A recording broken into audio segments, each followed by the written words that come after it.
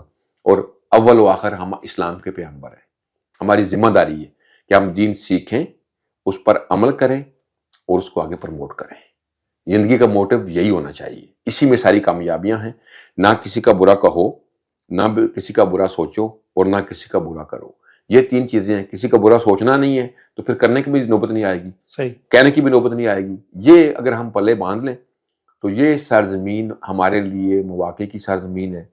بچوں اور بچیوں کو اعتماد دیا جائے، وہ والدین کا احترام کریں، والدین ان کے ساتھ محبت کا رشتہ رکھیں، تاکہ ایک دوسرے کے ساتھ مل جل کر ہاتھ پکڑ کے، کسی کے اگر سر پہ ہاتھ رکھنا ہے، کسی کے کندھے پہ ہاتھ رکھنا ہے تو اس کا ہاتھ پکڑ کے اس کو آگے بڑھایا جائے، نہ کہ نفرتیں کھڑی کر کے وہ فیملی کے اندر ہوں، برادری کے اندر ہوں، کمیونٹی کے اندر ہوں.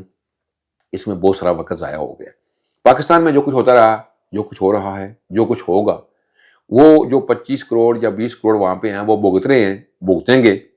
ہمیں ان کی تکلیف کم کرنے میں اگر کچھ حصہ ڈال سکتے ہیں ڈالنا چاہیے. نہیں ڈال سکتے تو ہمیں کم از کم اپنے لیے ان تکلیفوں کو یہاں پر مدعو نہیں کرنا چاہیے. ایک آزاد معاشرہ ہے تو اس میں کوئی آپ پر قدغن نہیں. ہم نے گلیوں میں نمازیں پڑھی ہیں، گندی ترین جگہیں ہوتی تھیں، سخت موسم ہوتا تھا، گرمی ہو یا سردی ہو. اللہ کا شکر ہے ہر طرف مسجدیں بن گئی ہیں، ہر طرف لوگوں کے لیے درس قرآن کا انتظام ہے، ہر طرف لوگوں کے لیے فلاح اور بہتری کے مراکز بن رہے ہیں، کام کر رہے ہیں. اور اب تو ہر چیز آن لائن دستیاب ہے. فیصلہ ہمارے ہاتھ میں ہے کہ ہم نے بہتری والا راستہ چننا ہے، ہر حوالے سے، کامیابی والا یا ابتری والا اور ناکامی والا. میں تو سب کو یہی دعوت دوں گا کہ اس ملک کو اتنا پیار دو جتنا اپنے ملک کو دیا جانا چاہیے، اور اس کے بدلے میں جو آپ کے حقوق ہیں وہ بھی لیں. اس کے لیے تعلیم، تربیت، ہماری جس کو جہاں ضرورت ہوگی ہم اس کے ساتھ معاون بننے کے لیے تیار ہیں. بہت سارے کام ایسے ہوتے ہیں الحمدللہ. دیکھیں نا، میرے لیے ڈاکٹر صاحب کیا اس سے بڑا اعزاز کیا ہو سکتا ہے. میرے جیسا ایک عام آدمی کسی گاؤں میں پیدا ہوا اور اللہ نے اس کو وہ مقام دیا کہ اس وقت کے مشہور ترین پریزیڈنٹ سپاتیرو نے مونکلو میں بلایا. 35 لوگ تھے پورے اسپین سے مسلمان. تو مجھے اللہ نے یہ شرف دیا کہ مسلمانوں کی جو پاکستانی نژاد ہیں، اپنی کمیونٹی ہے، ان کی نمائندگی کے لیے مجھے بلایا گیا. حالانکہ اس پر بھی بڑی لہدیں ہوئی. تو وہ میں سمجھتا ہوں کہ نادانی. ہمیں ایک دوسرے کو پروموٹ کرنا چاہیے، ہمیں ایک دوسرے کو برداشت کرنا چاہیے، خوشیاں دیکھ کے خوش ہونا چاہیے، غمیاں دیکھ کے غمگین ہونا چاہیے. کسی کی خوشی میں کبھی آپ کو پریشان نہیں ہونا چاہیے، حسد نہیں ہونا چاہیے، اور کسی کی غمی میں لاپرواہ نہیں ہونا چاہیے کہ اس کا کام ہے وہ جانے. نہیں، کسی کو غمی پریشانی آئے تو اس کا ساتھ دیں، اور کسی کی آنکھ خوشی ہو آئے یا کسی کو پروموشن مل رہی ہے تو آپ کا کیا جا رہا ہے نا، آپ خوش ہوں اس پر تو اللہ آپ پر بھی خوش ہوگا، بجائے اس کے کہ آپ کسی کے لیے پنجابی میں رسے بٹنے شروع کر دیں، اس کے لیے راستہ روکنے کی کوشش کریں. کوئی کسی کا راستہ روک نہیں سکتا. جب اللہ کسی کا راستہ نہ روکے تو کوئی کسی کا راستہ نہیں روک سکتا. جی، آپ نے محمد اقبال چوہدری صاحب کی گفتگو سنی. تارکین وطن ہوتے ہوئے 35 سال کا تجربہ انہوں نے آج اس انٹرویو میں آپ کے سامنے رکھا، اور یہ بھی بتایا کہ اسپین کے اندر بہت زیادہ مواقع ہیں کہ آپ آگے نکل سکتے ہیں، آپ کے بچے آگے نکل سکتے ہیں. صرف ایک ہی کام کرنا ہے آپ کو، اور وہ کام ہے تعلیم، تعلیم اور تعلیم. اپنے بچوں کو تعلیم دیجیے اور یہاں خوشحالی کی زندگی بسر کیجیے. وہ تمام مشکلات جو آپ پیچھے چھوڑ کے آئے ہیں ان کو گلے مت لگائیے. ان کو حل کرنے میں اگر آپ کچھ تعاون کر سکتے ہیں تو وہ ضرور کیجیے. آپ ہمارا یہ پوڈ کاسٹ دیکھیے، سنیے اور جاننے کی کوشش کیجیے کہ ہم نے آپ کے مسائل کا حل بھی آپ کے سامنے رکھا اور آپ کے مسائل کو بھی ڈسکس کیا. کیسا لگا ضرور ہمیں مطلع کیجیے گا، کمنٹس کے ذریعے کیجیے گا، ہمارے سوشل میڈیا پر یہ ضرور بتائیے گا کہ کہاں پر ہم نے کوئی ایسی گفتگو، ایسی بات کی ہو جو آپ کے دل کو لگی ہو. ضرور بتائیے گا. اجازت دیجیے. اللہ آپ ہم سب کا حامی و ناصر ہو.